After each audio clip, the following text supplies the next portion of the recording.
ED red पर गणमाध्यम सामने प्रतिक्रिया रखिंट पूर्वतन मंत्री तथा भद्रक जिला भंडारी पोखरी विधायक प्रफुल्ल सामल कहते आमे कहार किसी क्षति करना ईडी अधिकारी मैंने जहाँ सब प्रश्न करते से तार उत्तर रखिंट ईडी अधिकारी मैंने खूब सम्मान सह कथा होती निर्वाचन आसिले एभली घटना मान घटे यह से जमा विव्रत नुहति बोली कहते किसी गणमाध्यम खबर को अतिरंजित कर प्रसारण कर क्षोभ प्रकाश कर विधायक प्रफुल्ल सामल बरपदा इंजीनियरिंग कॉलेज में आर्थिक अनियमितता और जमी दुर्नीति घटना को नहीं विधायकों घर ईडी रेड कर चर्चा होती तेज चढ़ऊ संपर्क में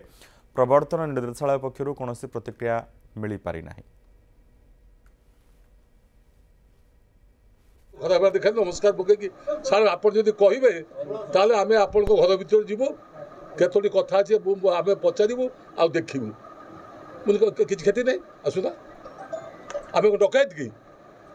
खाई ना क्षति कर जो आज जो मैंने भी आसुच्च से ईडी छाड़ी ईडी की तो बड़ बड़ नेता मैंने भी भय कर देखा दौना लुचुंट डेट नौकरी कि ईडी सका 7 आसिक लोक पहुँची थे भी से जो भाई भाव में आम सहित आलोचना कले जमी भाव में आमठू से पाइले सहयोग से निजे कहे पचार प्रफुल्ल सामल घर कहीं आसथिल